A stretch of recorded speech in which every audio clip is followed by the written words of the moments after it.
Ce programme est financé par les amis et partenaires du ministère de Joyce Meyer.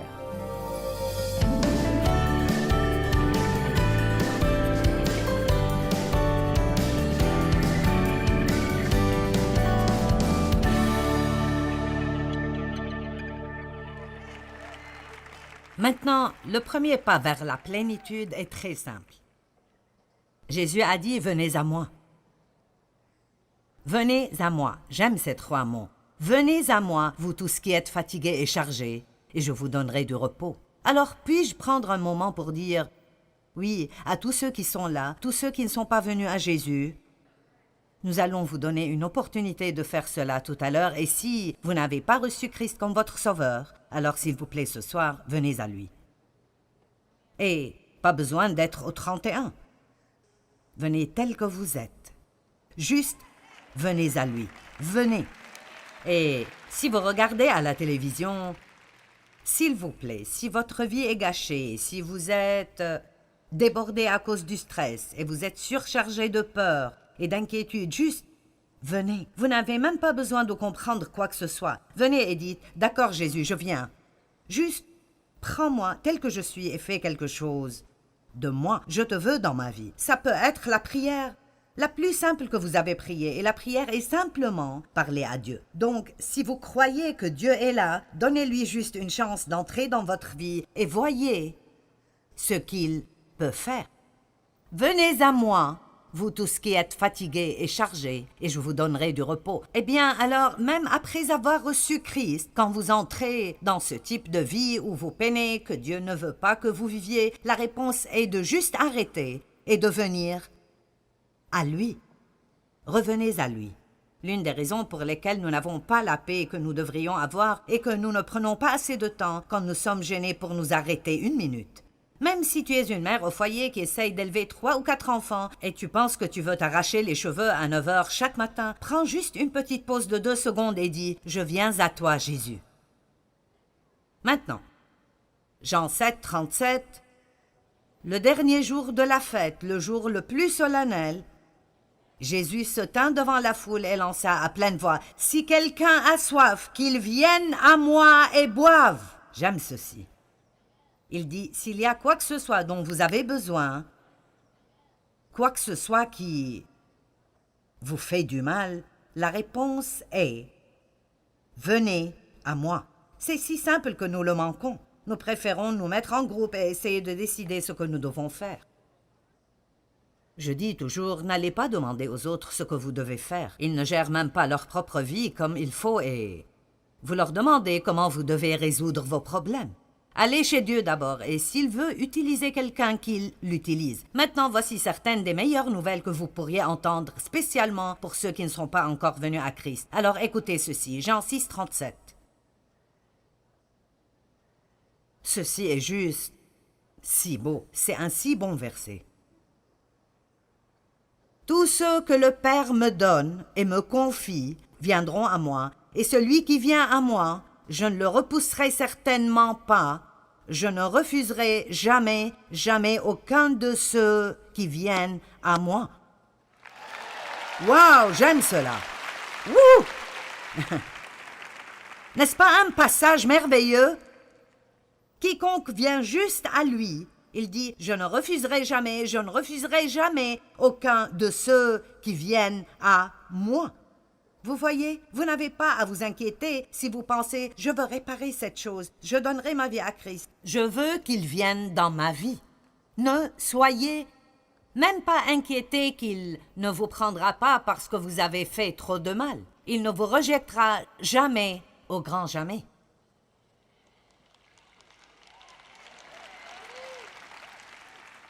Quand vous priez, il ne dit jamais « Je ne veux pas t'écouter ». Quand vous avez besoin d'aide, il ne dit jamais « Non, je ne vous aiderai pas ».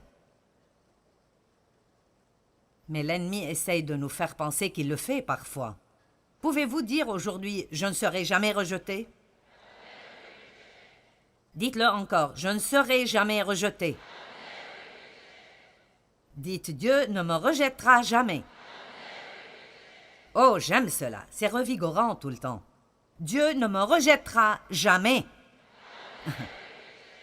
Maintenant, savez-vous que pour certains, ce sont des nouvelles bouleversantes. Et il y a des gens qui regardent à la télévision dans différentes parties du monde et ils disent « Tu plaisantes? Il me prendra tel que je suis? Oui, il vous prendra tel que vous êtes. » Et il y a un numéro sur votre écran que vous pouvez appeler et vous pouvez recevoir Christ en cet instant même.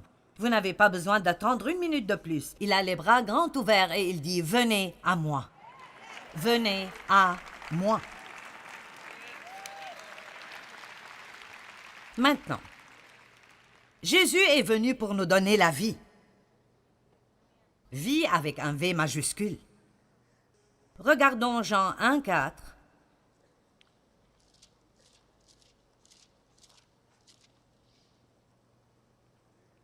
En lui était la vie, V majuscule, et cette vie, V majuscule, était la lumière, L majuscule, des hommes. Pourquoi en majuscule? Parce qu'il parle de Jésus lui-même. Le voleur vient pour tuer, voler et détruire, mais je suis venu afin que vous ayez la vie, une vie remplie à ras-bord jusqu'à déborder. Maintenant, cette vie dont il parle n'est pas juste une vie où nous respirons et bougeons, où nous avons la capacité de marcher, d'inspirer et d'expirer. Si vous cherchez le mot Zoé dans le dictionnaire grec, voici ce qu'il veut dire. Si excitant. Je l'ai écrit ici à la main sur ma feuille. C'est la vie comme Dieu l'a. Pouvez-vous imaginer cela? Combien d'entre vous pensent que Dieu s'inquiète ce soir? Combien d'entre vous pensent qu'il est inquiet concernant ce qui arrive dans le monde? Combien d'entre vous pensent que Dieu est irrité, qu'il est effrayé? Non, il est si plein de vie que rien de cela peut même le pénétrer. Et ce même genre de vie nous est offert. La vie comme Dieu l'a, qui est dans le Père, qu'il a donné au Fils et que le Fils a manifesté au monde. L'homme s'en est éloigné quand il a chuté, et l'homme en est devenu un participant en Christ.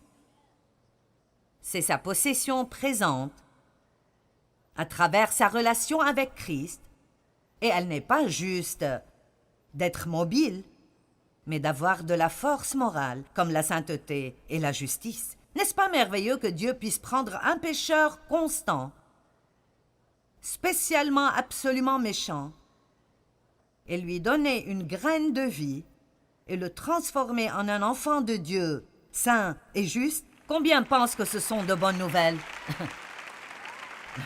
Alors je vous demande vraiment, pourquoi devrions-nous être mécontents? Et parfois nous manquons certains de ces merveilleux versets dans la Bible. Si vous prenez juste le temps de rechercher le mot « vie », c'est vraiment si ahurissant tout ce qu'il est dit à propos de la vie. Ce genre de vie dont je parle est une vie qui est... Ouf!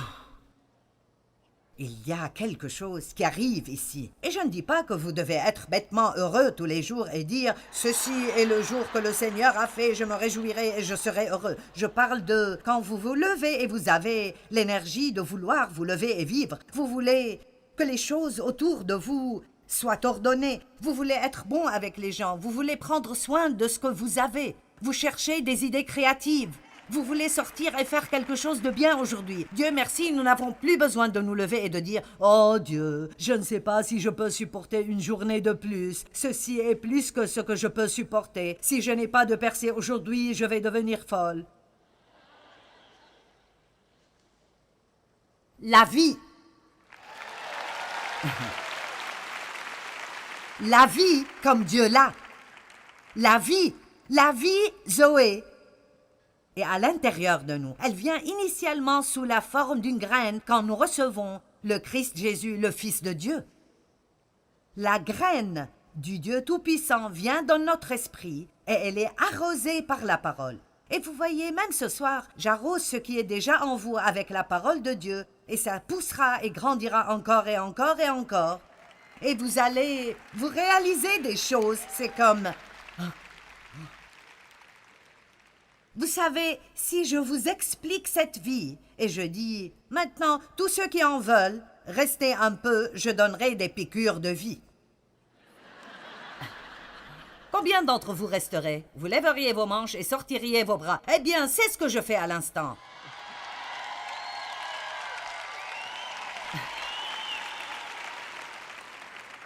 Je ne donne pas des piqûres anti-grippe ce soir, je donne des piqûres de vie ce soir. En lui était la vie, et cette vie était la lumière des hommes, et cette vie devient notre don à travers la relation avec Christ. Dieu merci, j'ai une raison pour être en vie. Et j'aime regarder ce que la parole fait aux gens. Écoutez, quelqu'un qui est déprimé sera libéré ce soir. Quelqu'un de découragé est en train d'être encouragé maintenant. Quelqu'un qui sent qu'il ne peut pas supporter un jour de plus. Maintenant, cette vie vous frappe et vous dit « Je peux faire face à tout ce à quoi je dois faire face parce que le plus grand vit en moi. » Vous voyez, nous avons quelque chose qui arrive en nous et elle essaye de sortir à l'extérieur. Amen. Et je suis là à aider le Saint-Esprit à essayer de faire sortir ce bon fruit. La vie. La vie comme Dieu l'a. Maintenant, je vais quelque part. Suivez-moi. 1 Jean 3, 14. En fait, nous avons déjà fait du chemin. Nous avons un début ici et une fin, et maintenant nous sommes au milieu. Nous savons que nous sommes passés de la mort à la vie, V majuscule, parce que nous aimons nos frères chrétiens. Celui qui n'aime pas reste comme prisonnier, gardé continuellement dans la mort spirituelle. Wow! Maintenant, voici l'essentiel. Nous avons tous cette vie en nous. Cette vie Zoé.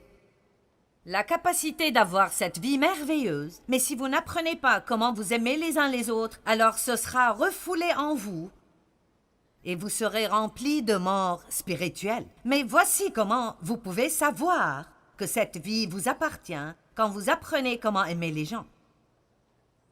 L'amour et la vie, avec un V majuscule, sont la même chose. Alors aujourd'hui, si vous êtes énervé contre quelqu'un, dépassez cela. Si vous ne croyez pas le meilleur à propos des gens, changez d'avis. Si vous devez pardonner à quelqu'un, pardonnez-leur. Si vous êtes offensé, surmontez cela. Vous ne paraissez pas aussi heureux que je voudrais que vous soyez.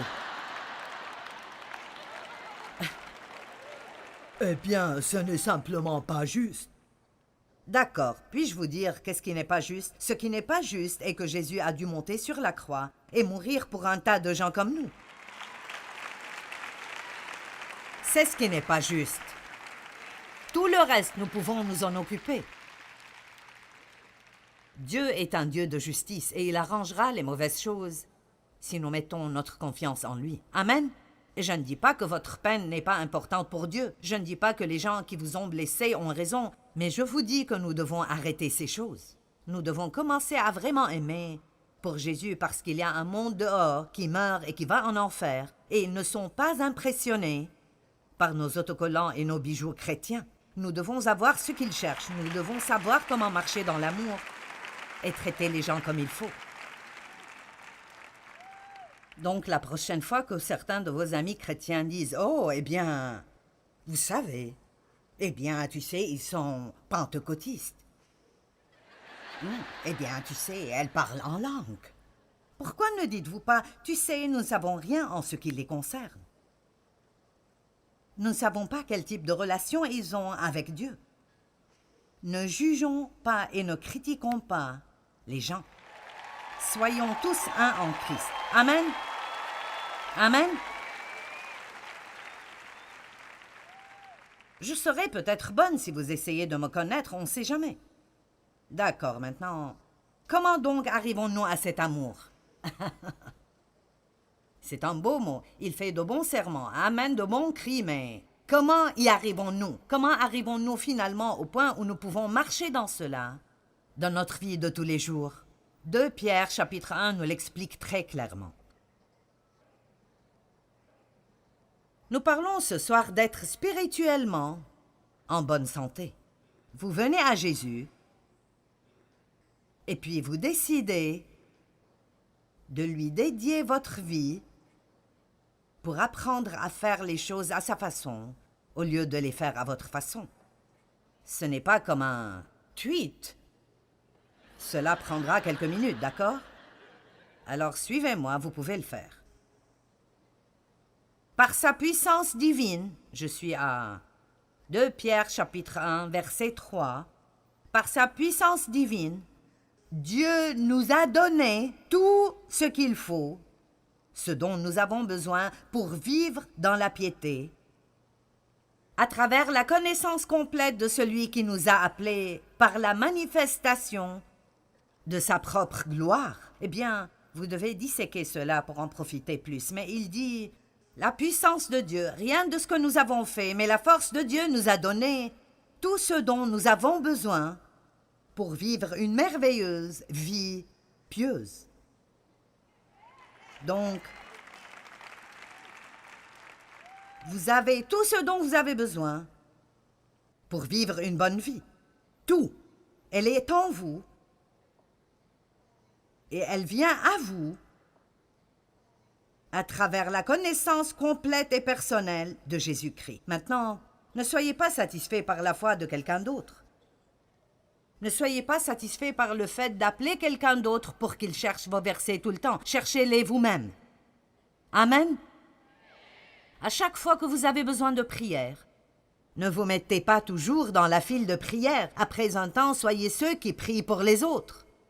Nous avons tous besoin de prière, mais j'essaie d'expliquer que plus nous connaissons Dieu profondément, plus nous réalisons ces choses. Et ainsi, au verset 4, il nous assure, donc il nous donne les plus grandes et les plus précieuses promesses, afin que par elles, vous fuyiez du déclin moral et de la corruption qui existe dans le monde par, et j'aime ceci, l'égoïsme et la convoitise. Donc, il dit que tous les dégâts qui arrivent dans le monde, toute la pourriture, toute la corruption, elle est là à cause de la convoitise, à cause du désir et de l'avidité et de l'égoïsme, l'égocentrisme. Ils sont tous là. Mais nous avons été délivrés de tout cela à travers la mort de Christ. Allez, dites, je peux être délivré de moi-même. Dites-le de nouveau, je peux être délivré de moi-même. Et deveniez participants de la nature divine. Donc, je peux être libéré de moi-même et je peux en fait commencer à vivre et à agir comme Dieu voudrait que j'agisse. Je peux agir comme son enfant. Pour cette raison même, maintenant, les 3, 4, 5 versets suivants que je vous lirai sont très importants. Ils disent, voici ce que Dieu a donné. Donc, comment est-ce que vous libérez cela dans votre vie? Êtes-vous prêts? Pour cette raison même, ajoutez votre diligence aux promesses. Faites tous vos efforts. Mon Dieu! Une dame m'a demandé l'autre jour, et ceci est juste classique. Elle a dit, comment peux-tu rester en si bonne forme à ton âge? J'ai dit, eh bien, je m'entraîne 3 fois par semaine et je fais attention à tout ce que je mets dans ma bouche. Et elle a dit, oh mince.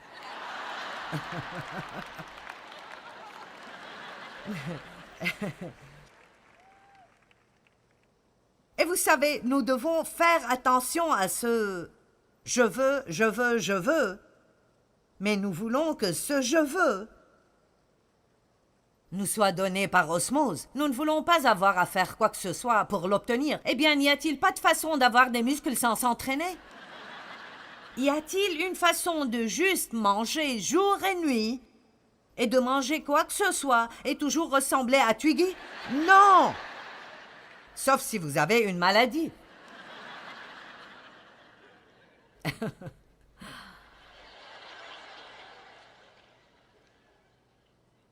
Oh, aide-moi, Jésus. Faites tous vos efforts pour exercer votre foi, pour développer la vertu, l'excellence, la résolution, l'énergie chrétienne. Et en exerçant la vertu, vous développerez la connaissance et l'intelligence. Et en exerçant la connaissance, vous développerez la maîtrise de soi. Et en exerçant la maîtrise de soi, vous voyez, certains ne suivent déjà plus. Vous développerez la patience, l'endurance dans l'épreuve. Et en exerçant la patience, vous développerez la dévotion, la piété. Et en exerçant la dévotion, vous développerez l'affection fraternelle. Et en exerçant l'affection fraternelle, vous arriverez à l'amour chrétien.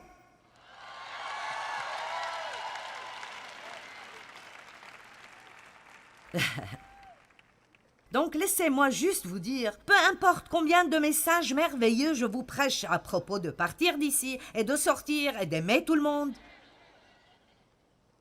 ça n'arrivera pas. Pas avant que vous sortiez cette liste. La première chose que vous devez avoir est la connaissance. La première chose que vous voulez connaître est lui. Pas juste savoir ce que Dieu peut faire pour vous, mais le connaître et la force de sa résurrection, connaître le caractère de Dieu et combien il est incroyablement merveilleux. Et être si reconnaissant pour votre salut que vous pouvez à peine vous contrôler. Et puis vous ajoutez plus de diligence et vous exercez cela. Et vous ajoutez plus de diligence et vous exercez cela. Laissez-moi vous dire quelque chose à propos de ce livre. Mes paroles, elles sont esprit et elles sont vie, a dit Jésus. Maintenant, je pense que je n'ai certainement pas toutes les connaissances de la révélation de la parole de Dieu, mais je comprends la puissance qui est dans la parole. Et c'est pour cela que je fais ce que je fais, parce que je regarde comment la parole de Dieu change les gens, comment elle change l'expression sur vos visages, comment la lumière vient dans les yeux des gens quand vous partagez la parole. Je regarde les larmes couler parfois quand les gens comprennent finalement que Dieu les aime et que ce n'est pas trop tard pour eux. J'entends les témoignages qui viennent encore et encore et encore et encore. Je connais la puissance qui est dans la parole, mais je sens aussi que j'ai un mandat de Dieu en ce temps dans ma vie pour partager aussi avec vous que je ne pense pas que vous pouvez sortir ce dont vous avez besoin de ce livre si vous ne faites que laisser quelqu'un d'autre vous en nourrir à la cuillère.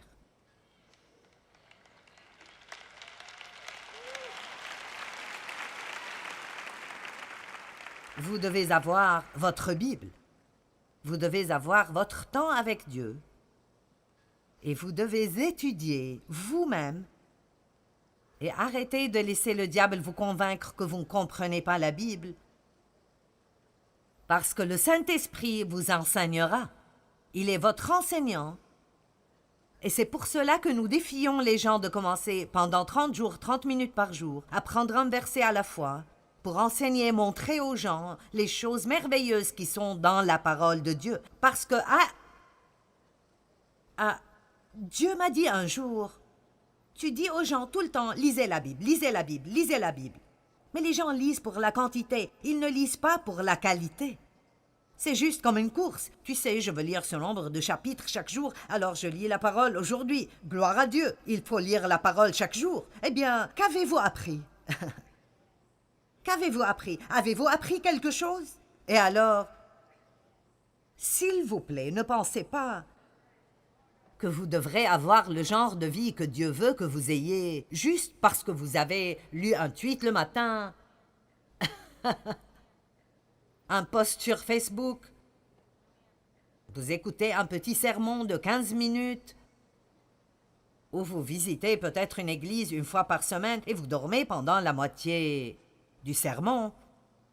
Et puis, vous vous demandez pourquoi vous n'avez aucune victoire. Allez, il y a quelque chose pour quoi se battre. Il y a une vie qui vaut le coup d'être vécue. Il y a quelque chose pour quoi vous pouvez vous lever. Il y a une raison de se lever tôt et de passer du temps avec Dieu. Votre vie.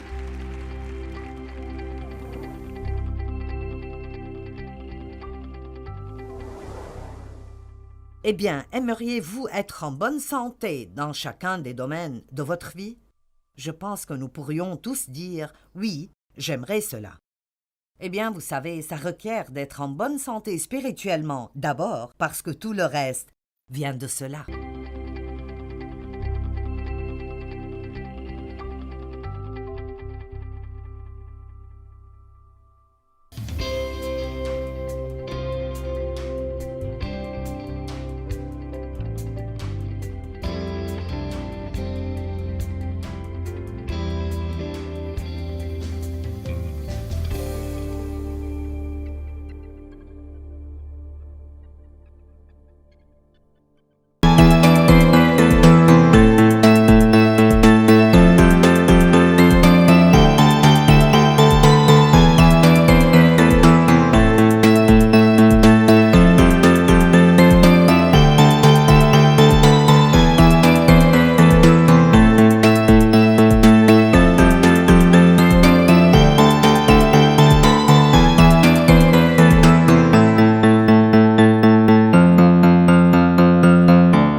Ngược làng quanh co sông